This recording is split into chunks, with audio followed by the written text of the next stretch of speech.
Merhaba, kanalıma hoş geldin. Bugün kontrol edemediklerimizi konuşacağız. Hayatta bazı şeyleri ne kadar istersek isteyelim değiştiremeyiz. Ne kadar çabalarsak çabalayalım, bazen işler bizim istediğimiz yönde gitmez. Birinin bizi anlamasını bekleriz, olmaz. Bir hayalin hemen gerçekleşmesini dileriz, gecikir. Ve çoğu zaman bu gecikmeleri engellenme sanırız. Ama bazen hayat sadece bizim henüz hazır olmadığımız bir zamanı korur. Evrenin bizden sakladığı değil, bizi hazırladığı şeyler vardır. Ve biz bu gerçeği unuttuğumuzda kendimizi kontrol etme çabasının içinde tüketiriz.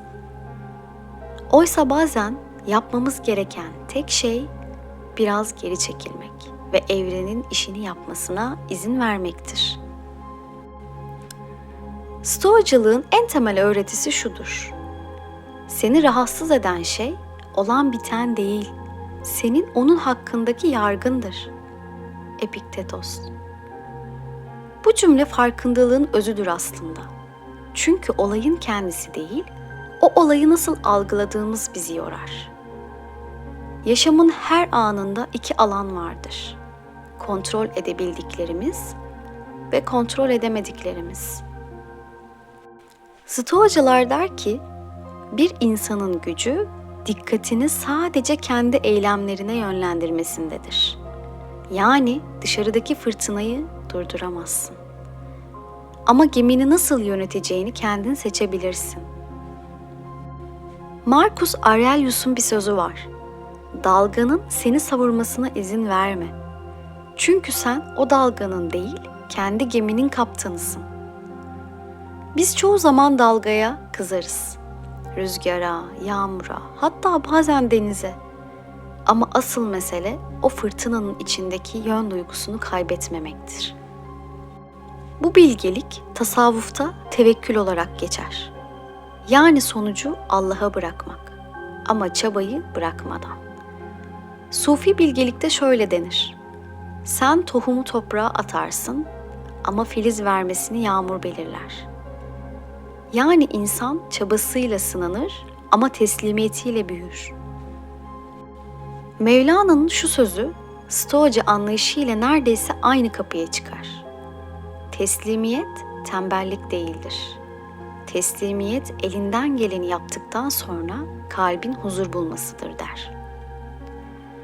Çünkü kontrol etme isteği korkudan doğar. Ama tevekkül güvenin dilidir. Evrenin aklına güvenmek. Olanın ardındaki görünmez düzeni fark etmek. İşte farkındalığın en sessiz halidir. Peki neden sürekli her şeyi kontrol etmek isteriz? Çünkü zihin belirsizliği sevmez. Bir sonuç görmeden huzur bulmaz. Ama hayat belirsizliklerle dokunmuştur. Ve yaşamı anlamlı kılan da tam olarak budur. Kendine sor: şu anda beni yoran şey gerçekten yaşanan mı, yoksa onun hakkında düşündüklerim mi? Belki de hayat senden sadece beklemeni istiyor. Belki de bu duraklama bir ceza değil, korumadır. Ve sen o korumayı kayıp sanıyorsun. Bazen evren seni sessizlikle eğitir, yanıt vermez. Çünkü senin sessizliğinle büyümeni ister. Tıpkı tohumun karanlıkta kök salması gibi. Senin de karanlık anların aslında görünmez bir hazırlıktır. Bugün kendinle küçük bir egzersiz yap. Bir defter al, 2 başlık yaz: elimde olanlar ve elimde olmayanlar. Sonra tüm düşüncelerini bu 2 sütuna yerleştir. Bir bak, gerçekten seni yoran şeylerin %kaçı elimde olmayanlar sütununda. Belki de tüm sıkıntı oradadır. Ve o anda fark edeceksin: yaşamın yükü değil, taşıma biçimin ağırmış. Bırakmak bazen en cesur eylemdir. Çünkü teslimiyet, edilgenlik değil, bilinçli bir huzurdur. Hayat bize her zaman 2 yoldan öğretir: ya sabırla ya teslimiyetle. Bazen sabırla kalmayı, bazen de bırakmayı öğreniriz. Ama her ikisinde bir bilgelik vardır. Marcus Aurelius der ki, eğer bir şey senin elindeyse yap. Değilse onu kaygının merkezinden çıkar. Bu kadar basit. Ama insan için bir o kadar zor. Çünkü egomuz her şeyi kontrol etmek ister. Her duyguyu, her insanı, her sonucu. Oysa ruh sadece deneyimlemek ister. Evren seni bazen kontrol edemediğin şeylerle eğitir. Çünkü o şeyler seni içsel teslimiyete davet eder. Ve o teslimiyetin içinde yeni bir özgürlük doğar. Gerçek özgürlük dış koşulları değil, kendi içsel halini yönetebilme gücüdür. İşte Stoacılıkta, tasavvufta, farkındalık da aynı yere çıkar. İç huzurun dış dünyanın kontrolünde değil. Belki Stoacılığın nereden geldiğini bilmek, bu öğretinin derinliğini daha iyi anlamamıza yardım eder. Stoacılık, M.Ö. 3. yüzyılda Atina'da Zeno isimli bir filozof tarafından kurulmuştur.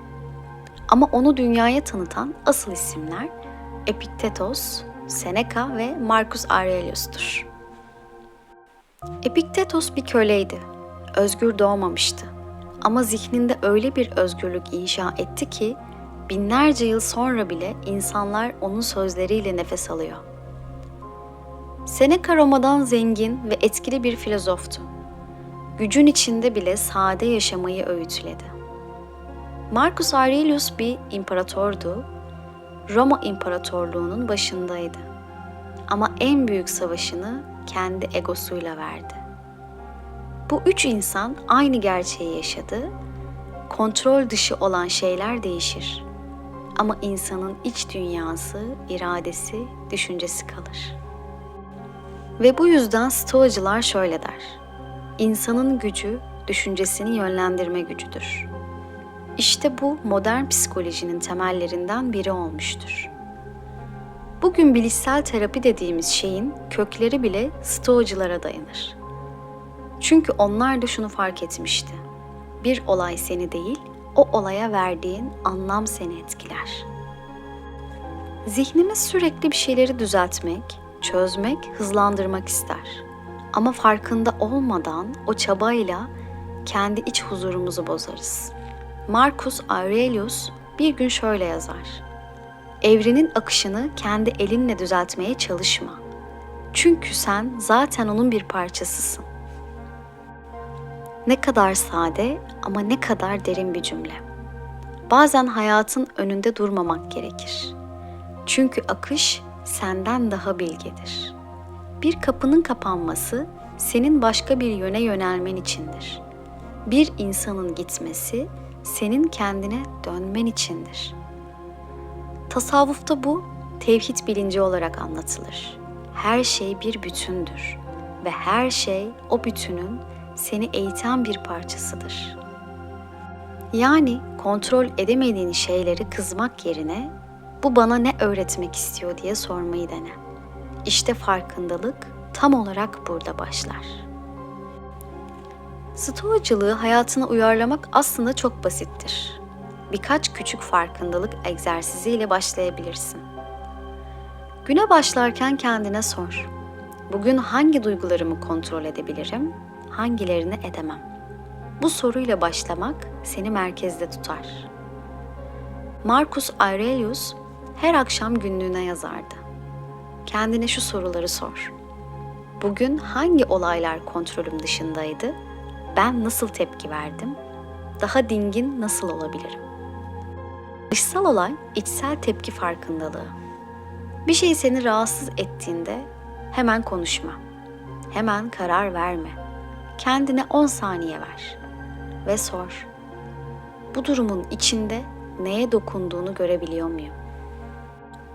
Bu pratikler seni yaşamın merkezine taşır. Çünkü dışarıyı yönetemezsin ama içsel duruşunu şekillendirebilirsin.